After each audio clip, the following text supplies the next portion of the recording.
പ്രായപൂർത്തിയാകുന്നതിനു മുൻപ് താൻ രണ്ടുപേരെ കൊലപ്പെടുത്തിയെന്ന മലപ്പുറം വേങ്ങര സ്വദേശി മുഹമ്മദ് അലിയുടെ ഞെട്ടിക്കുന്ന വെളിപ്പെടുത്തലിന്റെ അടിസ്ഥാനത്തിൽ കൂടരഞ്ഞിയിൽ കൊലപ്പെട്ടുവെന്ന് സംശയിക്കുന്ന ആളിന്റെ രേഖാചിത്രം തിരുവമ്പാടി പോലീസ് പുറത്തുവിട്ടു. ചോദ്യം ചെയ്യലിൽ മുഹമ്മദ് അലിയിൽ നിന്ന് ലഭിച്ച വിവരങ്ങളെ അടിസ്ഥാനമാക്കിയാണ് ഈ രേഖാചിത്രം തയ്യാറാക്കിയത്. 1986, 1989 വർഷങ്ങളിലായി രണ്ടുപേരെ താൻ കൊലപ്പെടുത്തിയെന്നായിരുന്നു മുഹമ്മദ് അലിയുടെ കുറ്റസമ്മതം. കൂടരഞ്ഞി തൈപ്പറമ്പിൽ പൈലിയുടെ മകനായ ആന്റണിയാണ് പിന്നീട് മുഹമ്മദ് അലിയായി വേങ്ങരയിലേക്ക് താമസം മാറിയത്. സ്വന്തം ജീവിതം തന്നെ ഒരു ദുരൂഹതയായി മാറ്റി പുതിയൊരു അസ്തിത്വത്തിൽ ജീവിച്ചു പോന്ന ഇയാളുടെ വെളിപ്പെടുത്തലുകൾ പോലീസിനെ പോലും അമ്പരിപ്പിച്ചിരിക്കുകയാണ്. 14-ാം വയസ്സിൽ കൂടരഞ്ഞിയിലെ കരിങ്കുറ്റിയിൽ ഒരാളെ തോട്ടിലേക്ക് ചവിട്ടിയിട്ട് കൊന്നുവെന്നാണ് മുഹമ്മദ് അലി പോലീസിനോട് വെളിപ്പെടുത്തിയത്.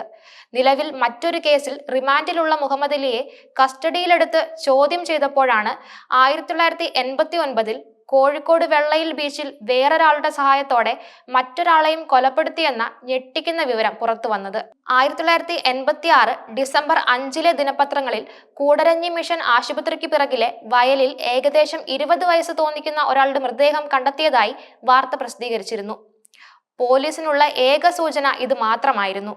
മുഹമ്മദ് അലിയുടെ കുറ്റസമ്മതത്തിന്റെ അടിസ്ഥാനത്തിൽ പോലീസ് 39 വർഷത്തോളം പഴക്കമുള്ള ഈ പഴയ കേസ് ഫയലുകൾ പൊടി തട്ടിയെടുത്ത് അന്വേഷണം ആരംഭിച്ചിരിക്കുകയാണ്. കൊല്ലപ്പെട്ടതാരാണെന്ന് കണ്ടെത്താൻ കഴിഞ്ഞില്ലെങ്കിൽ കേസ് നിലനിൽക്കില്ല എന്ന സാഹചര്യത്തിൽ മരിച്ചയാളെ തിരിച്ചറിയാനുള്ള ശ്രമങ്ങളുടെ ഭാഗമായാണ് രേഖാചിത്രം തയ്യാറാക്കിയത്. മുൻ പോലീസ് ഉദ്യോഗസ്ഥനായ പ്രേംദാസ് ആണ് ഈ രേഖാചിത്രം വരച്ചത്. ചിത്രം 80% കൃത്യമാണെന്നാണ് പോലീസിന്റെ വിലയിരുത്തൽ. മുഹമ്മദ് അലി നൽകിയ മൊഴി പ്രകാരം 14-ാം വയസ്സിൽ വാതല്ലൂർ തോമസ് എന്ന ഔദയുടെ പറമ്പിൽ ജോലി ചെയ്യുമ്പോൾ തന്നെ ഉപദ്രവിക്കാൻ ശ്രമിച്ച ആളെ തോട്ടിലേക്ക് ചവിട്ടിത്താഴ്ത്തി കടന്നു കളയുകയായിരുന്നു. 2 ദിവസത്തിനു ശേഷം ഏകദേശം 20 വയസ്സുകാരനായ ആൾ തോട്ടിൽ മുങ്ങി മരിച്ചത് താൻ അറിഞ്ഞുവെന്നും മൊഴിയിലുണ്ട്. അന്ന് അപസ്മാരമുണ്ടായിരുന്ന ആളുടേത് സ്വാഭാവിക മുങ്ങിമരണമായാണ് നാട്ടുകാരും പോലീസും കരുതിയിരുന്നത്. ശ്വാസകോശത്തിൽ ചെളിയും വെള്ളവും കയറിയാണ് മരണകാരണമെന്നായിരുന്നു പോസ്റ്റ്മോർട്ടം റിപ്പോർട്ട്. മരിച്ചയാളെ തേടി ബന്ധുക്കൾ ആരും എത്താത്തതിനാൽ അജ്ഞാത മൃതദേഹമായി സംസ്കരിക്കുകയും നടപടിക്രമങ്ങൾ അവസാനിപ്പിക്കുകയും ചെയ്തിരുന്നു. കൊല്ലപ്പെട്ടയാളെ തിരിച്ചറിയാൻ കഴിയാത്തത് പോലീസിന് വലിയ വെല്ലുവിളിയാണ് ഉയർത്തുന്നത്. മരിച്ചത് കണ്ണൂർ ഇരിട്ടി സ്വദേശിയാണെന്നും പാലക്കാട് സ്വദേശിയാണെന്നുമൊക്കെ നാട്ടുകാർക്കിടയിൽ സംസാരമുണ്ടെങ്കിലും കൃത്യമായ വിവരങ്ങൾ ലഭ്യമല്ല. വെള്ളയിൽ നടന്ന കൊലപാതകത്തിലും അന്വേഷണം പുരോഗമിക്കുകയാണ്. മുഹമ്മദ് അലിക്ക് ഒപ്പമുണ്ടായിരുന്ന ആളെ കണ്ടെത്താനുള്ള ശ്രമവും പോലീസ് ഊർജിതമാക്കിയിട്ടുണ്ട്.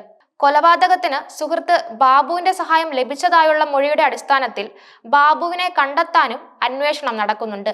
ഇതിനിടെ മുഹമ്മദ് അലിക്ക് മാനസികാസ്വസ്ഥ്യമുണ്ടെന്ന തരത്തിൽ ബന്ധുക്കൾ സൂചന നൽകിയത് പോലീസിനെ കൂടുതൽ ആശയക്കുഴപ്പത്തിലാക്കിയിരിക്കുകയാണ്.